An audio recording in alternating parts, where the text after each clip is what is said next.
So, welcome everyone to the PAX Online panel Beyond 101 Representation in Indies, the Industry, and Beyond.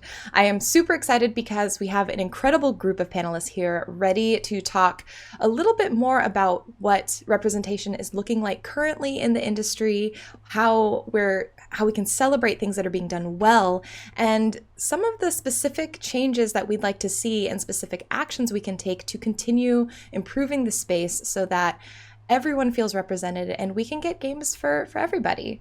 So the first thing to do is, before discussing any of these topics, is introduce everybody. So I'd love to start with Josh. If you could start by introducing yourself, your pronouns, and what you do, that would be awesome. Hey, I'm Josh, pronouns he, him. I run a site called IntelliGame. We make connections between games and the real world, and I stream, podcast, all sorts of stuff. Cara? Hi, I'm Cara, pronouns she, her. I'm a writer and narrative designer. I've worked on Asagao Academy, To Be With You, and Solstice, to name a few, and I also stream on Twitch as well. Tanya? Hi there, I'm Tanya. I go by pronouns she, her. I am the director of Vivid Foundry, and what we're creating currently is a narrative-driven choice drama game in a cyberpunk world by the name of Solstice, and we are talking about a lot of exciting elements of intimacy in a cyberspace world in which there is a biotech revolution happening and a lot of militarization, and how can you find your friends within it. Cool. And last but not least, Victoria? Hi, I'm Victoria Tran. I go by she, her, and I'm the communications director at KitFox Games. We're currently making a game called Boyfriend Dungeon, which is a dating simulator dungeon crawler mashup, and a mystery solving game called Lucifer Within Us. Awesome. And I'm Jenny Wyndham. I'm the communications manager for Rose City Games. We are currently publishing a lovely little title called Garden Story, as well as developing our own game called Floppy Nights. And I'm really excited that everyone's here today. So before we start discussing what representation looks like in the industry and discussing sort of the changes that we can hopefully enact and help you figure out how to enact, I wanted to discuss what this panel is not, because the titles are hard. It's a bit of a misnomer in the sense that while we're going beyond 101, there's really only so far we can go in 1 hour. So while we're going to try and do our best in talking about why active work in the space and topic is still needed, I want to really emphasize that this is still just scratching the surface for what is happening and what can be done in this space to increase representation of underrepresented voices. Also, we are human, and so thus we will have limitations, we will have blind spots. In the composition of this panel, we have not been able to represent every facet of folks in the industry or people wanting to be in this industry. So please keep in mind that while we're all working towards progress, that this, again, is really a stepping stone and just the start for a lot of change that we hope can happen. And so my first question to you all, my fellow panelists, is how are indie games and the indie industry in particular uniquely situated to be a place where diversity and representation can flourish? Yeah, I guess I can start. I think one of the things that is so great about indies and all that is that the barrier to entry to games and to making games is generally quite low. Like, when you want to make money from it and be successful, that's like a whole other story. But the ability to make games, to create the game, to just start is wonderful. Like, especially like itch.io, like, and like Twine games, and like there's so many stories that you can tell, just like if by doing it as a hobby. So I think the fact that we aren't limited by, let's say, publishers, and like I get it, like there's people in decision making spots in bigger studios, let's say in like AAA studios, who are like, this is what our market research says, this is what we're interested in, and this is generally the kind of thing that we want. And generally in those positions you have people who are like white cis hetero male, so not having to go through all of that in order to create something that to express yourself, to express a story, to do whatever, I think is generally quite amazing. And that's how, at the start, indies can help diversity flourish. Cara, I you think look in like you have addition to something. that, yeah, I was trying to put the words together in my head. I think in addition to that, indies are very uniquely positioned to enable people to tell their own stories. I think that a lot of times when you're working with a publisher, they're more concerned about mass marketability, and so they want to be sure that the story that you're telling appeals to the most people. And for that mass marketability, the prevailing wisdom is that the stories that should get told are the normal stories, like a very white perspective, usually a fairly male perspective, just generally the same kinds of stories that we've already heard, instead of stories told from an LGBT creator about their own like coming of age story. And so indies are very uniquely positioned to enable people to tell the story that they actually want to tell without necessarily worrying about whether it's marketable. And I believe that it all is actually marketable, because as it turns out, human stories appeal to humans. No. What? But it'll take a little while, I think, for the industry at large to catch up to that idea. Yeah. I definitely agree with that. I think there are so many stories that come out of passion. It might sound pithy, but it's just that story that people really want to tell can come from these tools, which I think, Victoria, you've already spoken about. The tools are getting much more accessible. People with even not expensive hardware can start building, and they can find resources online to learn from inexpensive to free libraries. I think the indie community as a whole is very welcoming in sharing resources, just to get that spark started. And some of that lives on Twitter, some of that lives on Discord channels. And I think that's the beauty of some of this. It's not behind like completely like closed doors. People, when they see cool things, they want to know more, and others are willing to really share in that. I think that there's that joy of energy, where people just want to tell stories, and people want to hear stories that resonate with each other. I think there's a certain sense of like also universality in the midst of finding that kind of specificity as well. Like we have our local stories of our lived experiences, but we also share some universal values, and that's, I think, so much of the joy in sharing that. Yeah, it feels to me like a lot of the issue in the past has also been that when marginalized stories have come to the forefront for sort of mass scale consumption, they've been told by people who are not of those backgrounds. So it's a lot of stereotype portrayals of, these people do this thing in this way, and it ends up with a lot of the tropes that you end up establishing, right? Black folks are always the first ones to die in horror movies. LGBT folks can never have a happy ending. Like all these different ways that when these stories are really wrapped up in the theory of experience as opposed to the experience themselves, like, yeah, those stories end up ringing a little hollow. I know that when I was younger, I pretty much just was like excited about any sort of representation at all. But now being able to have this perspective where I can say, okay, well, like, it's great that Black characters are in this game, but like, can these not be trash characters? Can we have more than one? Can a Black woman be like part of a squad of, can there be, it's gotten to yes and, as opposed to just yes.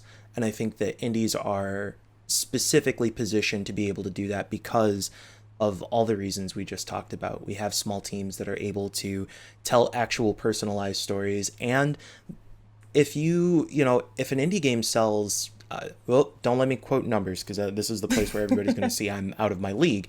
But like, an indie game can sell a proportionally smaller number of copies compared to a AAA and still be financially successful and can still be viable. The creators can still like keep the lights on, and so there's just more opportunity to dive into a niche, because so long as capitalism still does the things that it's doing, you don't need as much capital to be able to continue doing your work.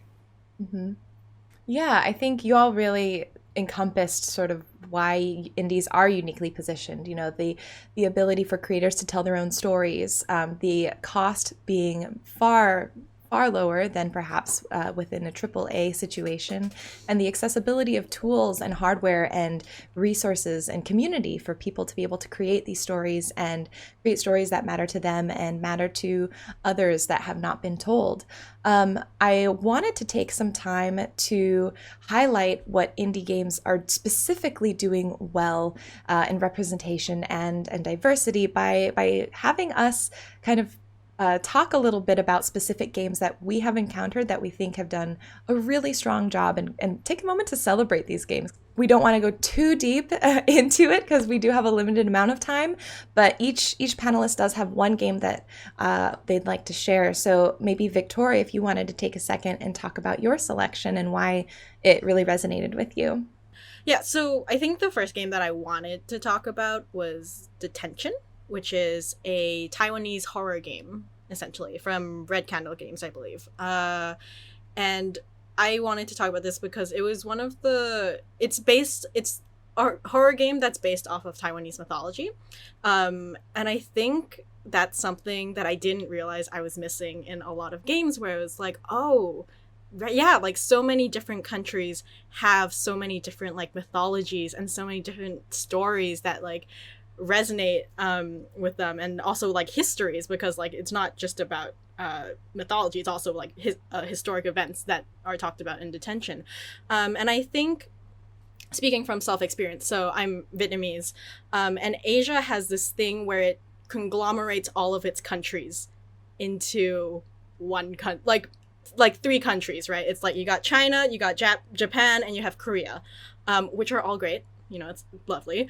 But yeah, it's like when like South Asia, Southeast Asia, like there's all these other stories that I think, and cultures that you could explore that don't get talked about as much. And I think having a game like Detention, like talk about a part of like I've never heard about like the mythology of Taiwan. Like I was like, this is fascinating, and I loved it. So that's a game that I wanted to talk about. But I don't know if anyone else wanted to also dive into theirs. Yeah, I think for me, I really enjoy She Dreams Elsewhere. It's being developed by Studio Zavir. Davion Gooden is working on a project that I think really provided this like experience in blackness that I don't see very often in the indie space in particular. It's a game that deals with friendship, with mental health, but it also provides it from a perspective that just is... It was really refreshing, I guess. It made it to me felt like I was entering into a space that wasn't pulling punches to try and appeal to sort of the lowest common denominator, right?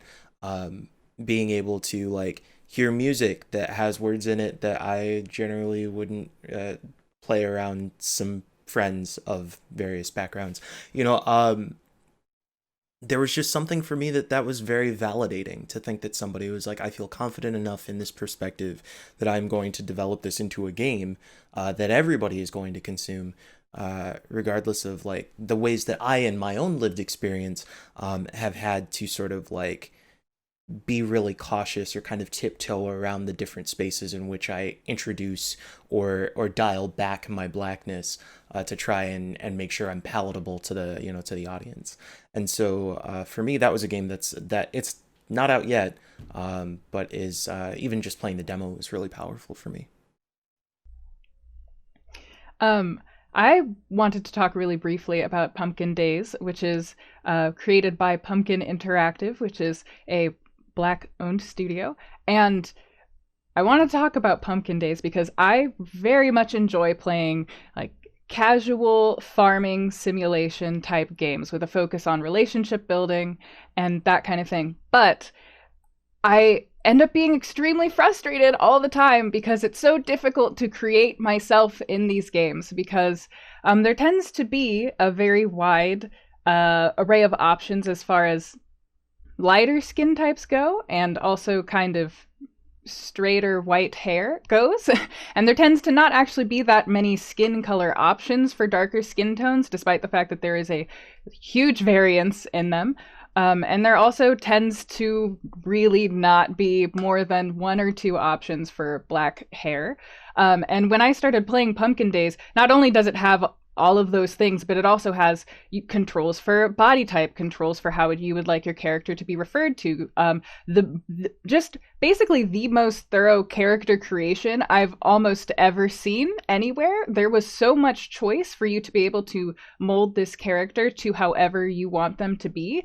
And I think that that's, despite the fact that larger studios kind of know that it's important, I personally have been really disappointed even by kind of fancier, like I'm thinking of like MMOs or like Skyrim, those kinds of character creators where you technically can have your character be a darker skin tone, but I find those tones don't really look human.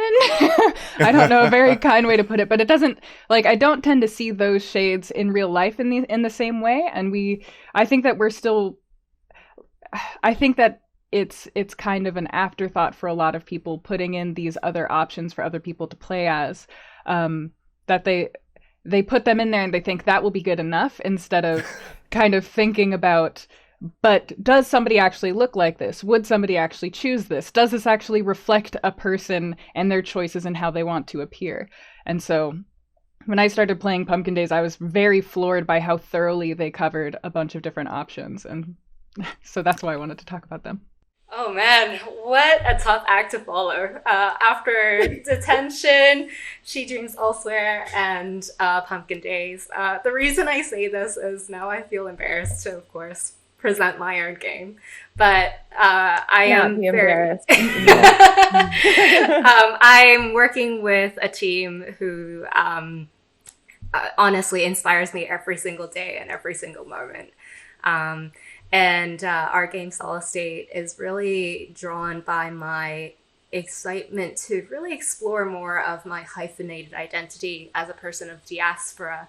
How can I go back and face like the homeland of my ancestors, for example, to kind of just understand a little bit more about what they've gone through. So in that kind of context, I started writing this narrative-driven game with a lot of choices embedded within it about this young hacker by the name of Chloe who goes to a city under great surveillance and explores these nuances of different ideas from the people whom she has much more access of data to.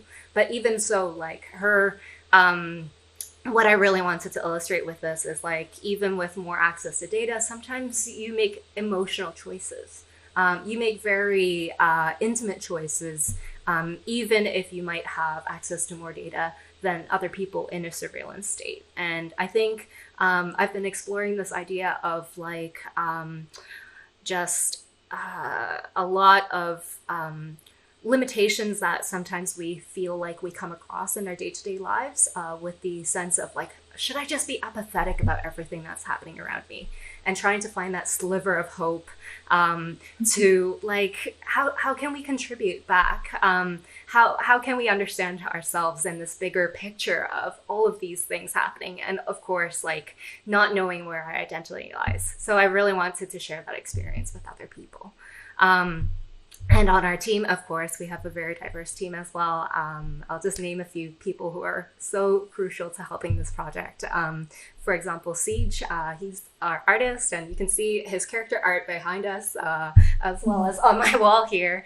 And, you know, he has a hyphenated identity too in many ways. Like he has family in Jamaica, as well as in Canada, as well as in Britain. So like and he's a Black man living in Canada now, so it's really important for me to have his voice and his art shine through, and yeah, we just have so many wonderful folks on the team, but I won't monopolize the conversation.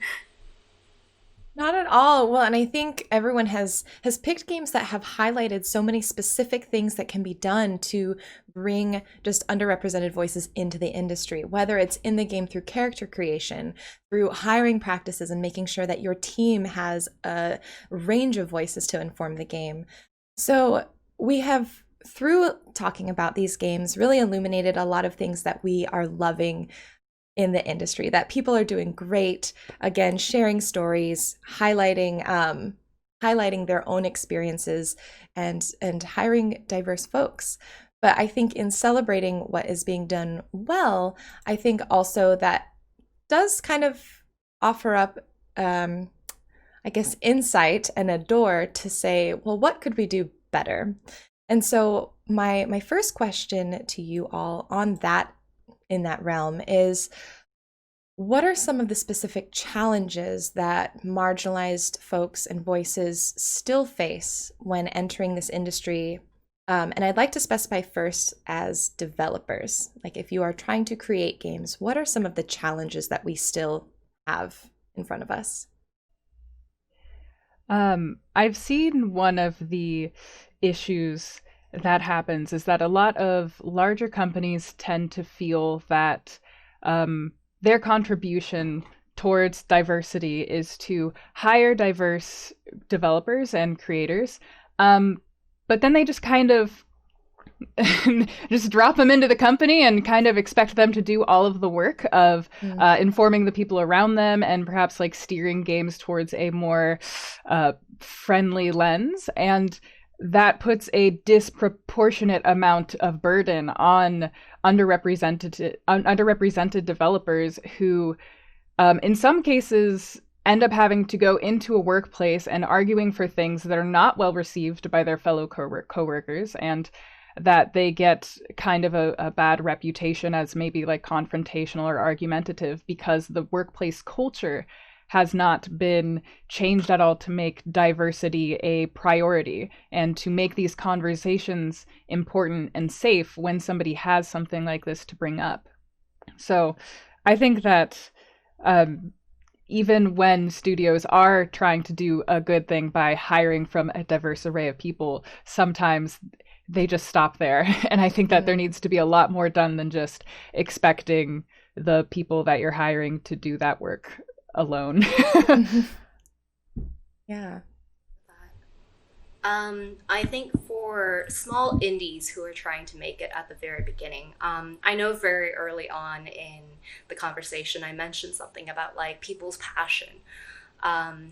Unfortunately, I'm going to, in Act 3 of this conversation, I'm going to twist this a little bit and say, unfortunately, some people really do take advantage of the passion that people have, and especially in targeting marginalized communities or members of the marginalized communities, to really tokenize their contributions and say, as long as we're, seen as publicly supporting these people, then they can get away with other acts of which is actually discriminatory or gatekeeping of that nature.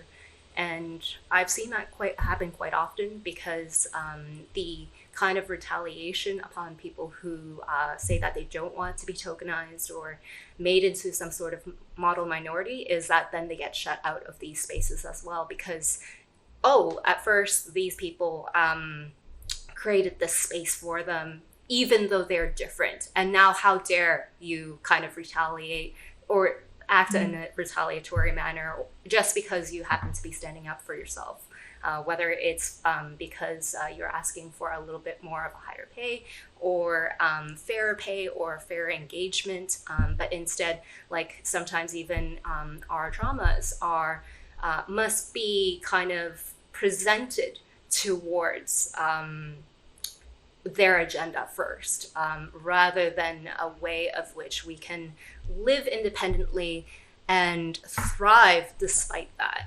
So like that kind of storytelling then gets twisted around to, well, how can that serve whatever established framework of which does not actually serve that marginalized community or some of its members, and so on and so forth. So I think I can really see that from a much more kind of indie perspective. For bigger companies, I think sometimes if there's like a case of harassment or discrimination, it's often like pinned down to like this is an individual issue, rather than like a systemic one. So it never gets addressed on a systemic level, in which what that means is that there are like situations in which it's beneficial for people to not address it on changing structure and the people at the very top. Rather, it's maybe just two women fighting against each other because they're catty, that sort of thing, and they happen to be minorities or gender minorities in the company. So.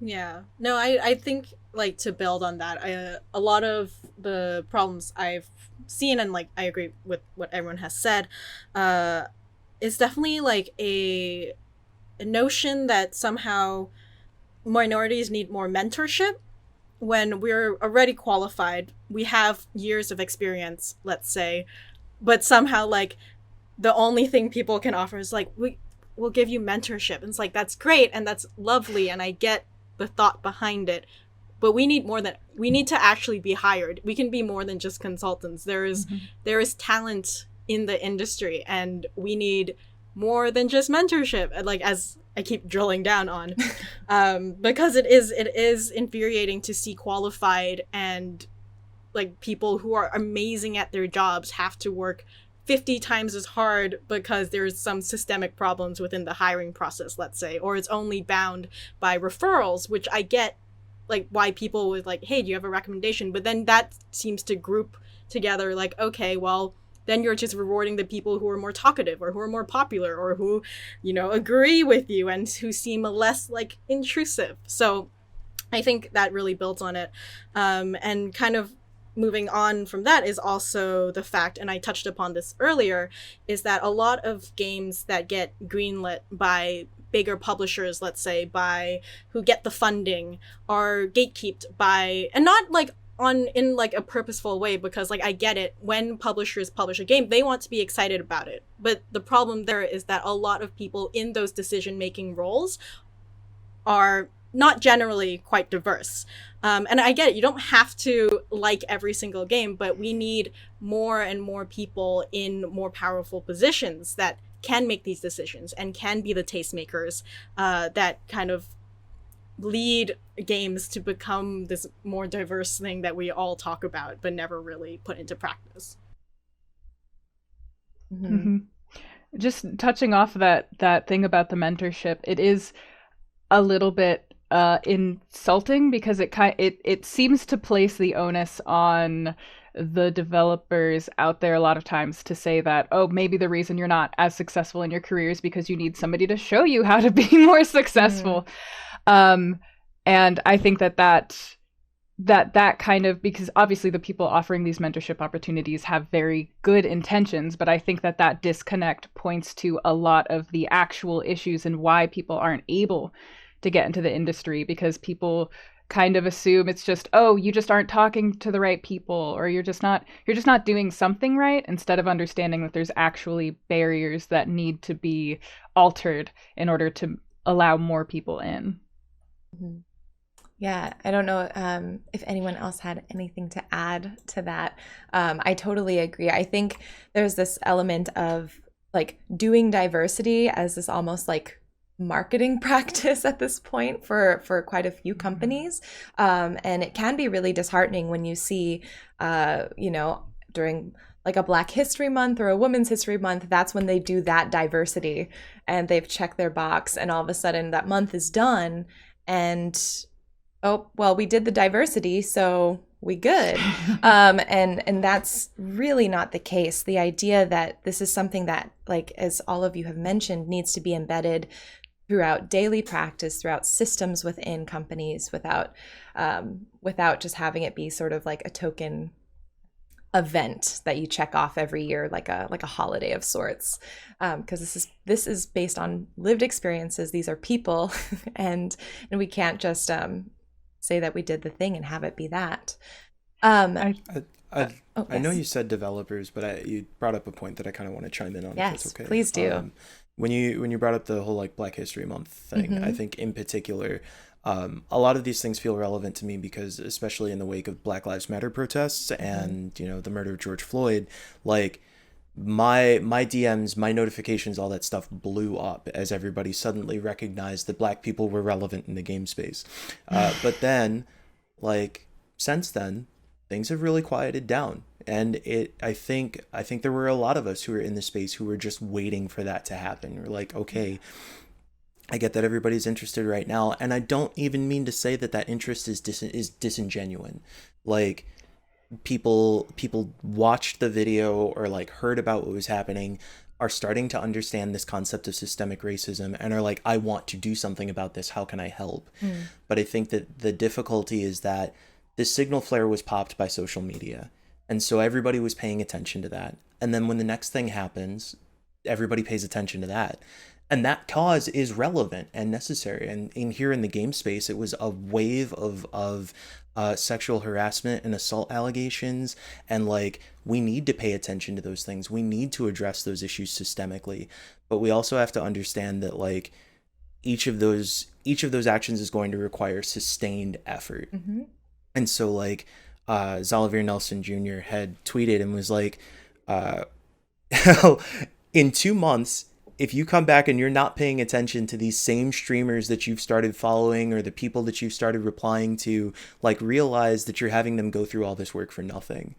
And then in 2 months, he retweeted that and was like, I just want to point out that, like, it looks like that's kind of what happened. Like, and so it's not, I don't bring up that discussion to like excoriate somebody, right? It's like, I think that people genuinely care. I've seen more people have these discussions about how do we bring Black people to the table? How do we bring women to the table? How do we not just bring them to the table, but create a safe space to do so? But it also comes with like, when you make that commitment, recognize that you're making that commitment for an extended amount of time. The white text on the Black background that you put on Twitter, like, expect somebody to come back 3 to 6 months and say, what did you do about this? And like, if you don't have an answer for that, you need to come up with one. And like, I appreciate where people's hearts are at, but there becomes a point where your head has to be in it, and you have to be willing to do that work even when you're not feeling the initial impulsive reaction. And that's kind of where I think a lot of the industry has to make some of that shift. I think that basically what you're saying is that people need to approach diversity as a lifestyle change and not as a task that they can just have completed. If you want the industry to be more diverse, then you need to make yourself and your life and your work and your consumption more diverse as a lifestyle change in order to get there. It can't be just a moment. It has to be an ongoing thing. And so I'd love to turn our attention in the sort of final act of the panel to those actions that we can take as players, as fans, as developers, as just people who love games and love this space and want other people to be able to love it as much as we do. How can we start taking these steps to make diversity a lifestyle change for everyone? Yeah, I think one of the... So I'm gonna say this, and it's a thing that sometimes infuriates me, but hello to the lovely people watching this panel. I sometimes wonder if the people watching this panel, who is watching this panel, right? Like, the people that we need to hear it. Sometimes I'm like, are they here? Like, are they listening to us?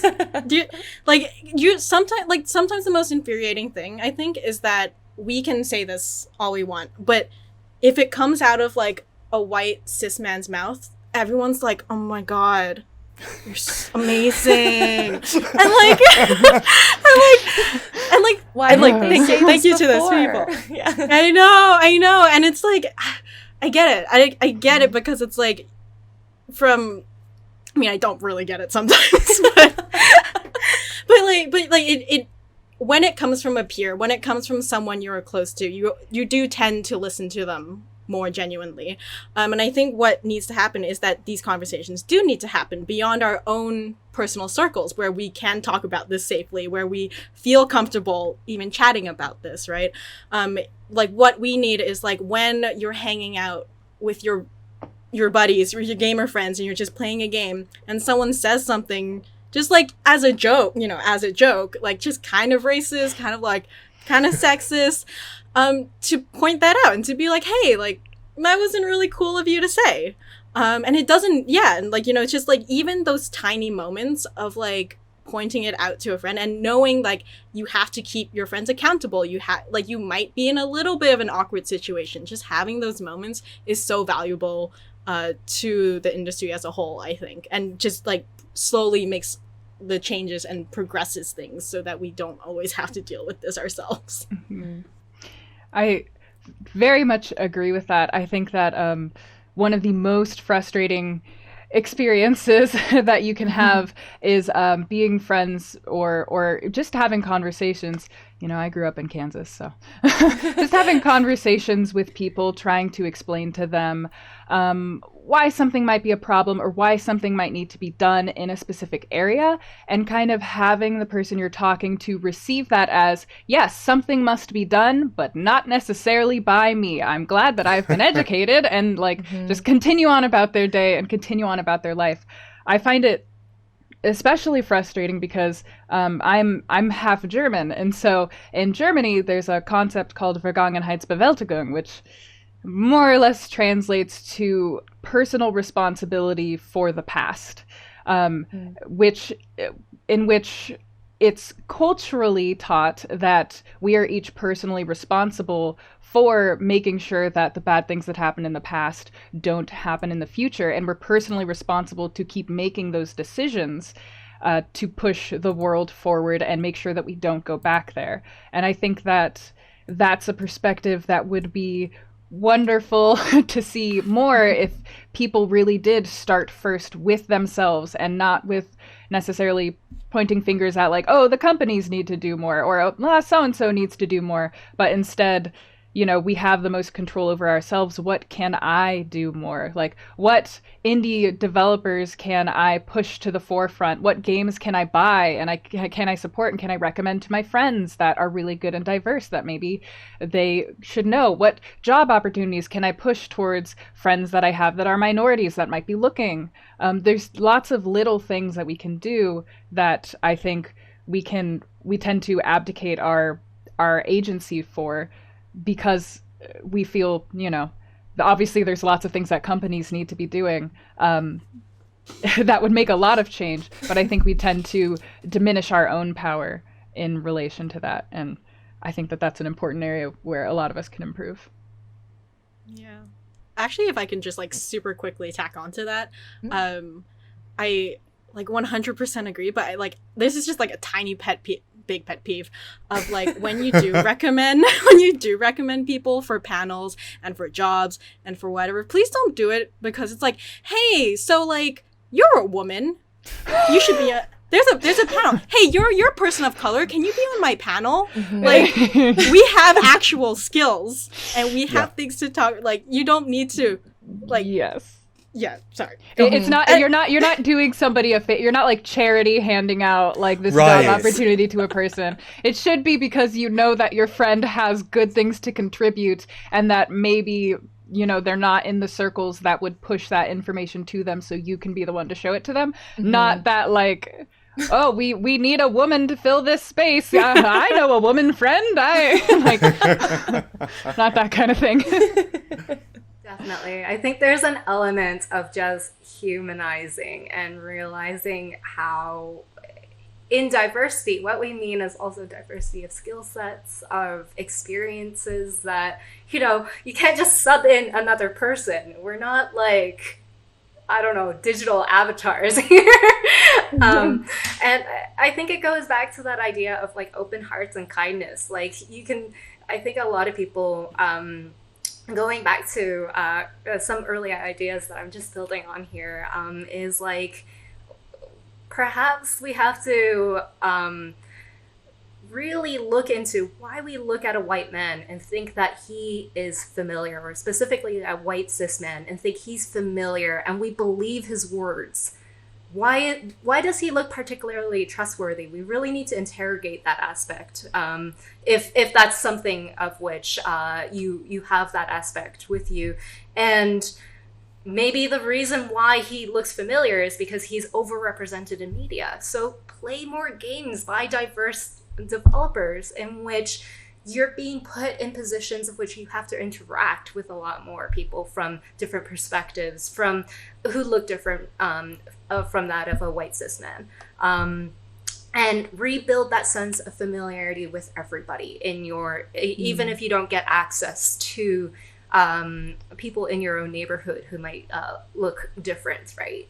I think there's the power in that kind of media that we can have. And I also, I know this is a game recommendation panel, but may I actually recommend a book? Absolutely. Yes. Please do. Yeah, I think there's so much that we can do in terms of for ourselves and for our community, and it can start super small. So I've recommended this book before. It's by Adrienne Mary Brown. She's a Black writer, and her book is called Emergent Strategy, and it's literally starting from small and seeing in your day-to-day lives what you can do to be more open, to make sure that, like, structurally it is a lifestyle, like what Cara said. You're changing your lifestyle in order to encapsulate much more diversity. You're not just, checking a box. I'm sorry, I'm taking your words. No, please. So it's there is that level of when we're sharing these ideas that, like, we are sharing a bit of vulnerability, but we can't keep doing this if we're just shouting down a well. So there are times when I feel like the works that I try to put myself through, because my games do engage with that, like, political intersection, that, like, surviving itself feels like it's political at certain times, right? That the stories can be like we're a canary in a coal mine whenever we're, from marginalized background, but let us not just be a canary. Like, just listen as well. Don't just, look at our pain in a touristic way. Actually change your behavior over time as well, and embrace and learn more, and just keep seeing where those, like, universal values are, I think, in the midst of, like, all of our different little specificities and localities. I think for me, I have a habit, for those who know me, of taking micro situations and zooming way out. So I'm going to do that for a second. I think that a really important part of recognizing the actions we can take right now is also recognizing the gravity of this specific moment. Of course, every moment in history is unique. Every generation has a challenge that comes to them. But in this particular moment, like, we're recording this, I don't know, 2 weeks, 3 weeks before it's going to air. I don't remember the date. I literally have no idea what the world is going to be like by the time you see this recording. And it occurs to me that is I don't know that when I give you this, I don't know that when I give you this message, you will be in the space that I can usually count on when we're at PAX. We're all at this panel, regardless of wherever we're coming from. We're all sitting in the same room. We all, for a moment, have this opportunity to walk away from perhaps some of our normal lives and be able to focus on games and the community around games.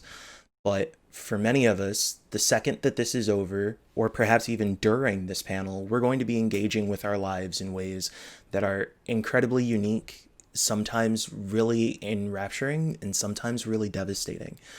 We've had a number of different cultural, political, and health-based crises over the course of 2020 that have been absurd. But over the course of that, as many times as I myself have become incredibly frustrated and just upset and downtrodden, I have also found so much hope in the ways that so many people have come together and stood up to the challenges that are being presented, the ways that people have been willing to take accountability, I'm sorry, I speak no German, but that concept of taking responsibility for the past and saying, what are the things that I can do in the present to make sure that we don't commit the errors of the past? What are the ways that I can look out for the people around me who perhaps I did step over or didn't notice until this moment? And what are the ways that I can learn how to deal with myself as a person who may have made mistakes before but wants to do better now? This entire discussion about diversity in games is just a single iteration of a multifaceted problem that goes through the entirety of our lived experience. And this is an opportunity that we have right now where we also see a bunch of forces that want to push back on that opportunity for progress. This is a time that I actually believe that we as gamers, we as people who are on the forefront of technology, of finding ways to interact with other people, of telling individualized stories, like, we literally are shaping the world right now, and we can continue to shape the world for the better. But we have to recognize that this is the moment to stand up and do something about it, because this opportunity may not last forever. It may not even exist in the same way when you watch this as when I'm talking about it.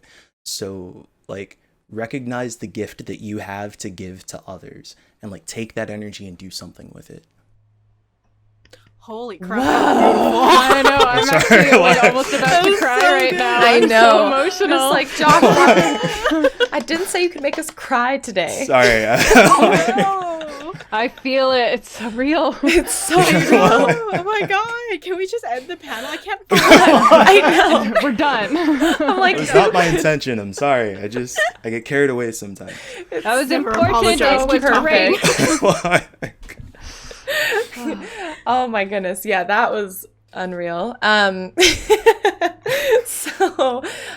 Before, like, I'm not even going to really attempt to add to that, because you can't. There's no way. So I'm not gonna do that. I'm not gonna do that to myself. Before we head out, though, I would like to take a moment for everyone to like breathe. Just take a deep breath, because we talked about heavy stuff today, and I also want to say thank you to everyone on this panel for taking the time out of your day and taking your energy and being willing to talk about this, because as Tanya, I think, mentioned, like, this is vulnerable and this is not easy, and this is also not a conversation that we have, this is not the first time we've had this conversation.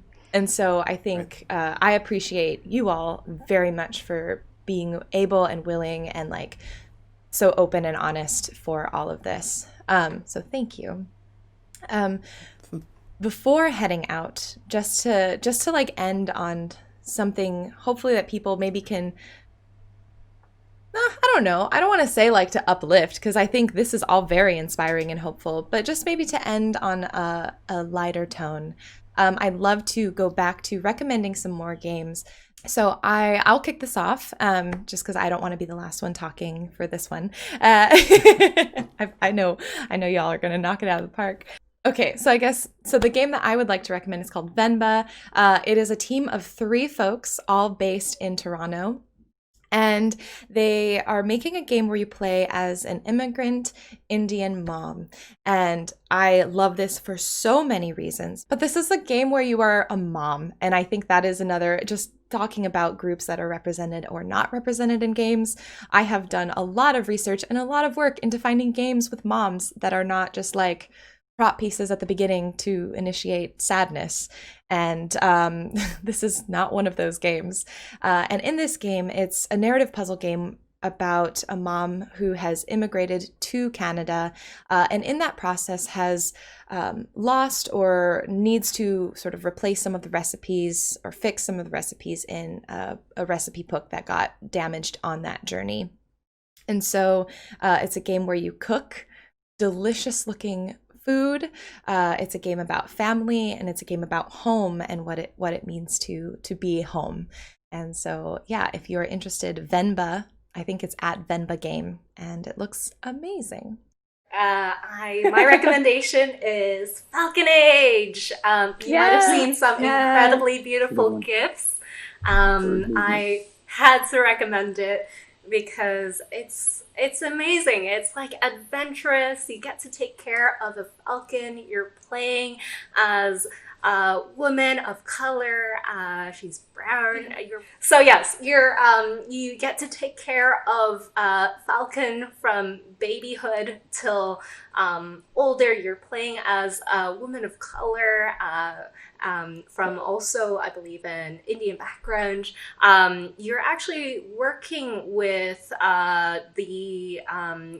you're actually traveling through a space in which it's clearly been colonized. So you're going to meet really interesting characters, but you're really defending homeland. And I think it's really such a beautiful landscape.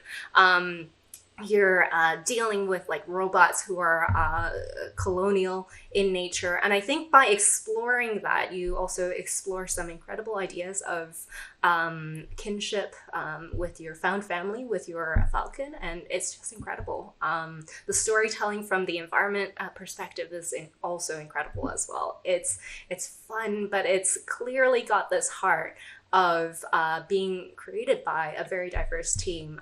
And on the aspect of the team, like, I have so much respect for this team. They're distributed, but they are able to work so well together as an indie team. Aka does some great work. He's the lead on this project, and he's just a phenomenal person to chat with. And like the first time I chatted with him, I'm just like, oh my gosh, I can like chat with you. Quakes a little bit, but yeah, it's just like he's the kind of person who just humanizes everyone, and just, you know, everyone has to start from somewhere. So he's working with a fantastic team of gender diverse people as well. So really coming to bring this whole game together with this fantastic picture of diversity. Yeah, shout out to Aka. He's amazing. Aka's so great. Sorry. Yeah, super dope. Can it just be an Super Aka dope. appreciation This panel? new title.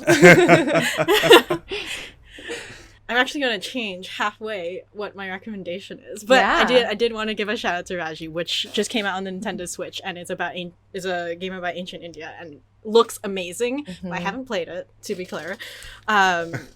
But what I did actually want to, and I totally remembered it like as I was on this panel, is that there is a game that's come out of Montreal, and it is actually based on, it's an indigenous video game called Terra Nova.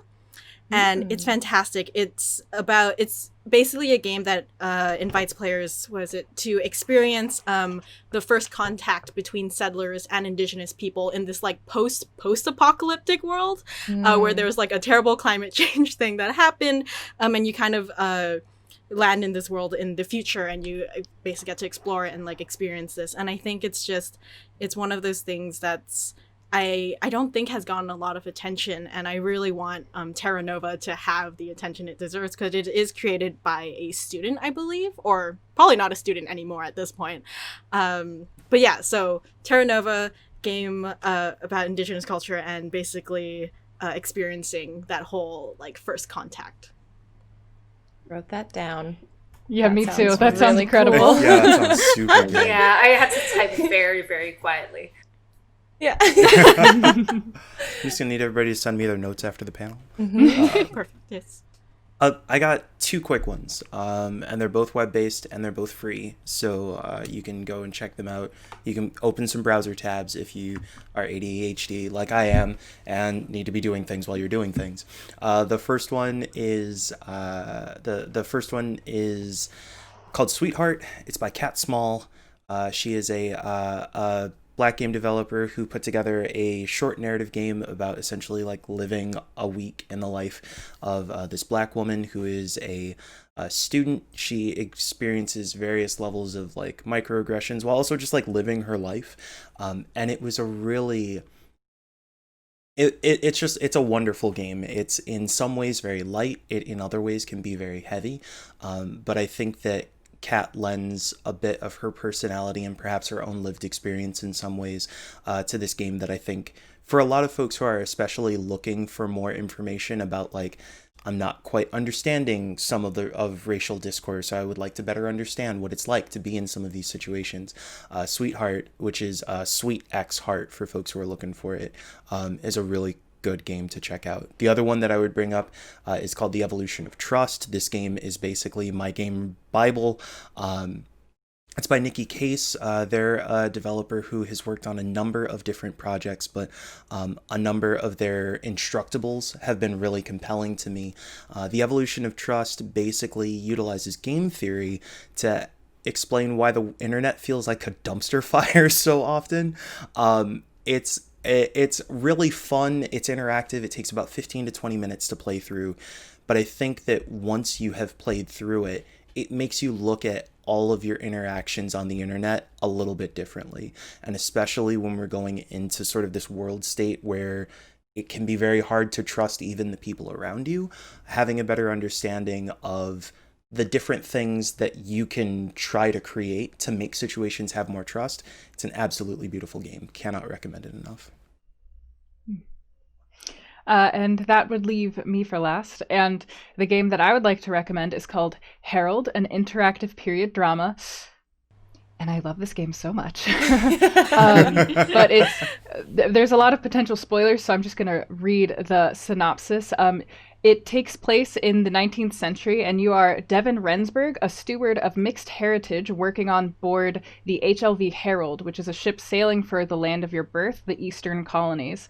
And so it is an adventure, heavily narrative-driven kind of mystery game that like slowly unfolds itself to you as you play. And it really shows how wonderful it can be to have a protagonist who is not just a person of color, but is bringing their perspective to the narrative. And so I absolutely adore novels that were written in this kind of time period of the 1800s and 1900s, but you don't often get to see that perspective of somebody who is a mixed race or of not the upper class or who is from a colonized nation. And because of the way that this game is set up, this character has the ability to maneuver through social situations and gives the player a lot of choice in how to maneuver through these social situations and kind of maybe manipulate isn't the right word, but I guess influence the situations that are happening to the other characters on board of both higher social status and lower social status of you. And the whole time the character is also exploring their identity and the connection between their present and their past, where they grew up, and their family. And it's so beautiful and it's so engaging, and I just think a lot of people would enjoy it. So yes, go check Herald out. Definitely going to do that. That sounds so interesting. I know. It's so More good. new games. I don't need it, but I want it, and I love it. So that is our time together. That is the end of our time together. Before we head out and get ready for the next panel that will be on this live stream, I'd love to have y'all take a really quick second to just restate your name, and maybe where the best place folks can find you if they are really excited about what you do and want to just stay in touch in that way. Hi, my name's Josh. I run a site called Intelligame, and we make connections between games and the real world. You can find me on Twitter at Wallstormer. You can find Intelligame content at intelligame.us. You can find us on social media at IntelligameUs, and we stream at least once, usually twice a week, on Twitch at twitch.tv/IntelligameUs. Hello, my name is Tanya Khan again, and you can find me on social media as Vivid Foundry on both Twitter as well as Instagram. And you can also find my website as solidstategame.com. And if you want to find out more of our game on Steam, you can just search Solace State. By the way, it's not spelled solid like Solid Snake. It is solace as in like haven and solace. So that's where you can find me most of the time. And I'm most active on Twitter, but sometimes I'm on the Instagrams as well.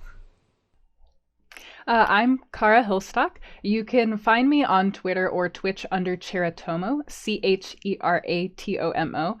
I stream a lot of diverse indies and cozy games and narrative-driven games. And I also recently put out a short 1 hour long game called To Be With You about a girl who, it's semi-autobiographical, and it's about a girl who moves in with her long-distance boyfriend and struggles to keep the relationship together as it starts going south. Hello, I'm Victoria Tran. You can find me on Twitter at @TheVTran, and you can find what Kit Fox Games is up to, which is the studio I work for, at Kit Fox Games on Twitter, and also on Discord, discord.gg/KitFoxGames. Awesome. And finally, I'm Jenny Wyndham. Again, I work for Rose City Games, so you can find out all about what we do on Twitter at Rose City Games. And you can follow me at Kimchica25 or find me on Twitch, where I also stream a lot of indies. And she's so good. Shh. And that's just twitch.tv/Kimchica. So with that, we're done. Thank you again for joining us for this online panel, and I hope you all have a great day. Yeah. Bye. Bye. Thank you.